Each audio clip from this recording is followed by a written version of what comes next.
To allow alert for emergency sound when using sound notification in Samsung Galaxy S23 Ultra, swipe down the top of the screen and then tap setting icon.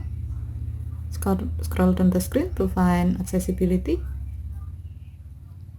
Tap accessibility and then tap hearing enhancement.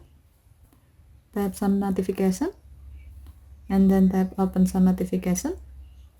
Next, tap setting icon at the top right.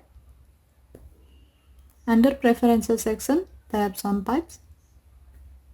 While the alert for sound notification is set to allow sound and vibration, tap notification categories.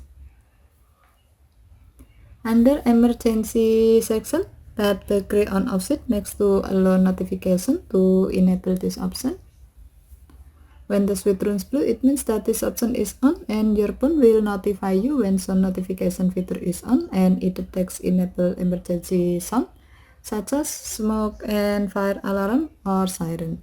Okay, thank you for watching. Have a nice day.